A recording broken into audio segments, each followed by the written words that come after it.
Fala pessoal, sejam bem-vindos ao canal Bitgráfico, aqui quem fala é o Tainan. Hoje é o dia 5 de maio de 2022, uma quinta-feira, e no vídeo de hoje nós vamos aí atualizar a situação do mercado de criptomoedas.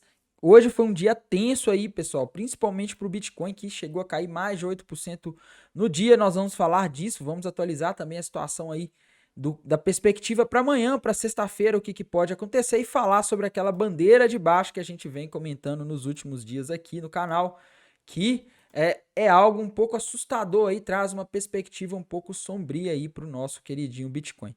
Mas antes eu peço encarecidamente que se você que está assistindo esse vídeo ainda não for inscrito aqui no canal Bitgráfico, se inscreve aí embaixo, ative o sininho para receber as notificações dos vídeos que eu posto aqui no canal diariamente. E se você quer ajudar o canal de alguma força, quer que o canal continue trazendo essas atualizações, essas informações, esses conteúdos, deixa o like aí embaixo. Não vai custar nada, mas faz toda a diferença para o canal. É assim que o YouTube reconhece se o conteúdo é bom, se o canal é relevante ou não, beleza? Então vamos lá, pessoal, vamos começar aí falando da situação do gráfico do Bitcoin. Quem acompanha aqui meu canal já deve ter visto que há semanas eu venho comentando que eu vejo aqui no gráfico do Bitcoin um padrão, no gráfico semanal, que é um tempo gráfico mais lento, onde as coisas demoram a acontecer, um padrão de bandeira de baixa que parece estar se formando aqui. E se a gente projetar o alvo dessa bandeira de baixa para baixo, seria ali na região de aproximadamente 18 mil dólares, tá? Então esse aí seria o alvo dessa bandeira de baixa que seria onde o Bitcoin iria, caso ele rompesse. E pessoal, infelizmente parece que o Bitcoin está rompendo essa bandeira de baixa. Hoje ele já fechou ali abaixo dos 37 mil dólares, o que não é nada bom para o Bitcoin. E pessoal, por se tratar de um tempo gráfico semanal, onde as coisas acontecem de forma mais lenta, eu não estou dizendo que ele vai a 18 mil dólares hoje, amanhã, tá? Mas a gente pode ver nas próximas semanas e meses o Bitcoin indo fazer topos e fundos cada vez mais baixos em direção ali à região dos 18 mil dólares, como ele fez ali de novembro, né, do início de novembro até o final de janeiro, tá? Ele ficou ali praticamente 3 meses fazendo topos e fundos cada vez mais baixos e buscando o alvo ali do que ele estava da queda, tá? Então, pessoal, basicamente essa é a minha visão aqui, olhando tempos maiores, tá? Se você está querendo saber a perspectiva do Bitcoin das próximas semanas e meses, pelo menos a minha visão é essa, é queda, é tendência de baixa e o alvo seria dessa bandeira. Ah, Tainan, então é você que está dizendo que o Bitcoin vai a 18 mil dólares, né? Se tiver errado, é você que está errado. E não, pessoal, isso aqui é análise gráfica, tá? Qualquer pessoa que estuda análise gráfica vai bater o olho nisso daqui. Uma pessoa que realmente tenha um mínimo de conhecimento de análise gráfica vai bater e vai ver volume diminuindo, mostrando que esse possível canal de alta não se sustenta, ele não tem aumento de interesse. E esse padrão aqui, depois de uma pernada de baixa, tudo indica que é uma bandeira de baixa, tá? Então, e essa é a minha visão em termos de tempos gráficos maiores para o Bitcoin. E para amanhã, pessoal, a minha visão depende muito mais aí da situação macroeconômica e de indicadores macroeconômicos. Amanhã, dia 6 de maio de 2022, uma sexta-feira, por volta das 9h30 da manhã, será divulgado o payroll. É o relatório de emprego não agrícola dos Estados Unidos relativo ao mês de abril. Também vai ser divulgada a taxa de desemprego dos Estados Unidos no mês de abril. Bem, pessoal, qual que é o problema disso, tá? Por que isso pode impactar o Bitcoin? Bem, na verdade, esses dados eles impactam bolsas, principalmente, tá? Mas o Bitcoin nos últimos anos, nos últimos meses, principalmente, ele vem seguindo muito as bolsas americanas, principalmente Nasdaq e SP500. SP500 é um índice, tá? Não é uma bolsa, mas ele representa muito bem o mercado acionário dos Estados Unidos. E, pessoal, o que acontece? Se esse relatório de pedidos de desempregos mostrar aí que a economia dos Estados Unidos, que o mercado de trabalho continua ganhando força, continua se aquecendo, pode ser ruim para as economias, pode ser ruim principalmente para os mercados, porque se os dados de taxa de desemprego vierem mais baixos, vai mostrar para o mundo e principalmente para os dirigentes do Banco Central dos Estados Unidos que a economia dos Estados Unidos está cada vez se aquecendo mais, tá?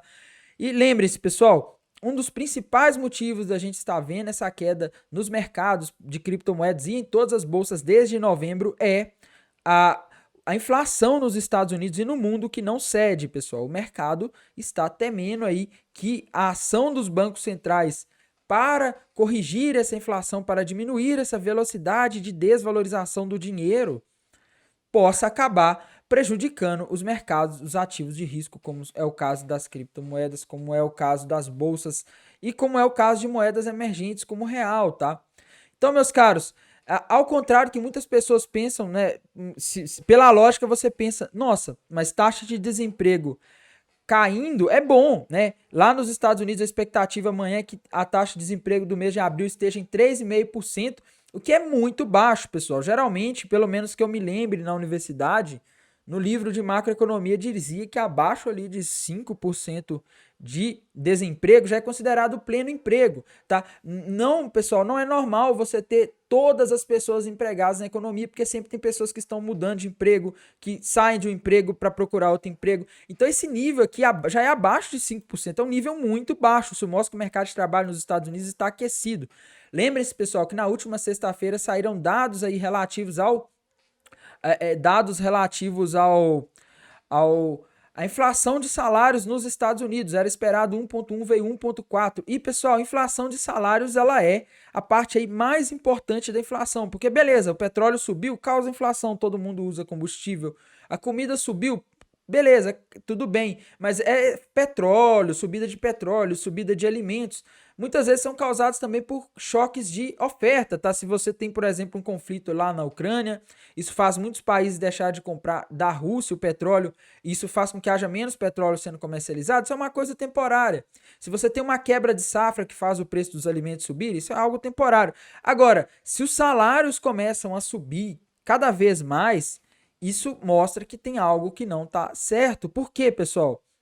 Porque o salário ele não é uma coisa temporária, tá? É uma subida ali que ela vai acontecer e ela dificilmente vai voltar para trás. Então ela tende a impulsionar mais a inflação. É como se fosse o núcleo mais importante, o núcleo duro da inflação, tá? Então o mercado, pessoal, os mercados estão com olhares atentos aqui para esse relatório que vai sair às 9h30 amanhã, para essa taxa de desemprego que vai sair às 9h30 amanhã.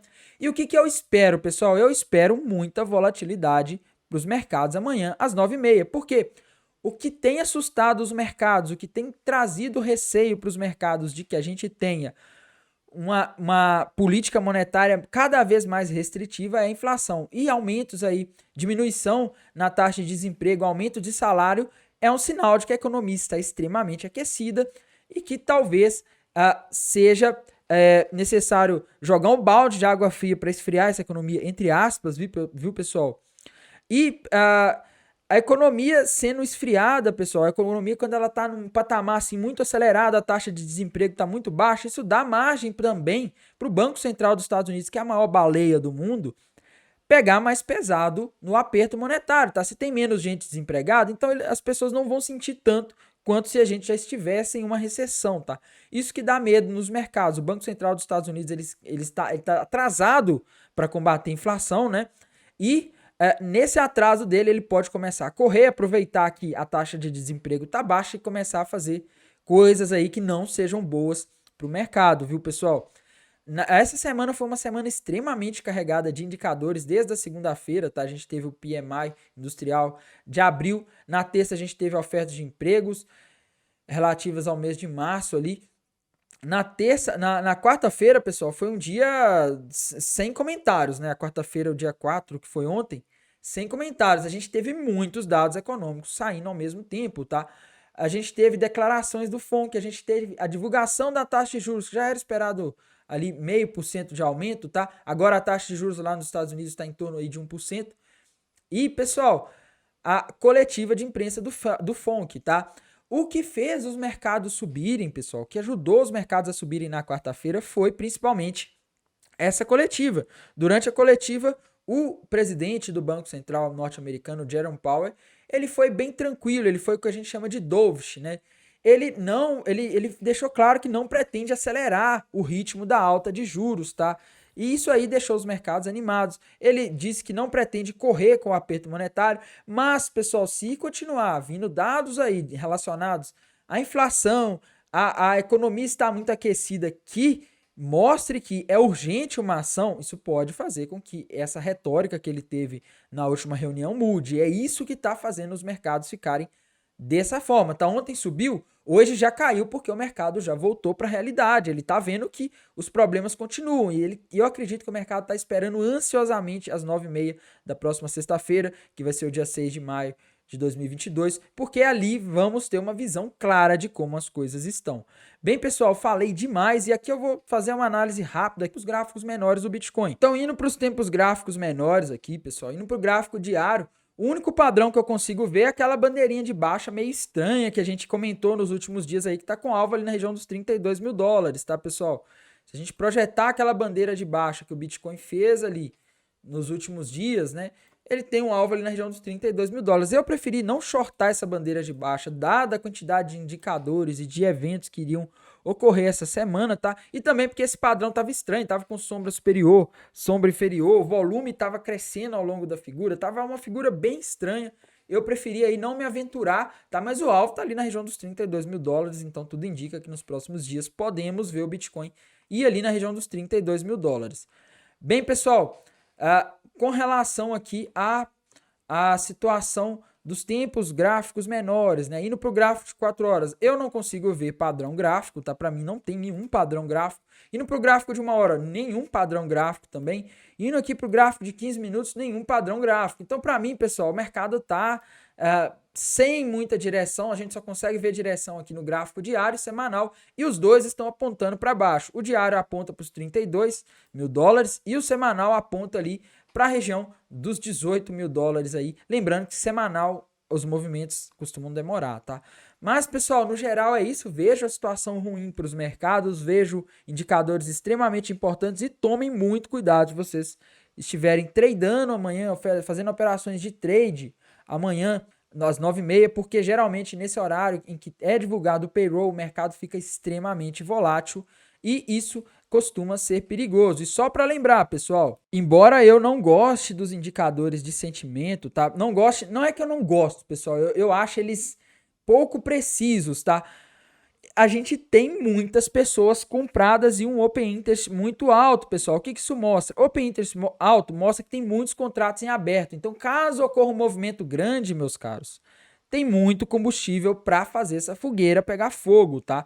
E como a gente tem aqui, pessoal, no Long Short Ratio quase 4, tá? O Long Short Ratio tá 3.8, quase 4, mas muitas pessoas compradas, isso quer dizer que a maior probabilidade desse movimento ser para baixo, tá? Então, se tiver que rolar um estouro no gráfico aqui, a probabilidade maior é de ser para baixo, tá? Então, meus caros, eu tô muito cauteloso, eu vejo esses dados aqui com muita cautela e a minha dica é: não se arrisque em altcoins nesse momento, não se arrisque em operações que você não sabe muito bem o que você está fazendo. E se você não tem experiência em operações de curto prazo, day trade, scalping, evite operar amanhã, na sexta-feira, porque tende a ser um dia de extrema volatilidade, beleza? Bem, pessoal, no mais, desejo a vocês aí uma ótima quinta-feira, um bom descanso e bons negócios. Até mais, tchau!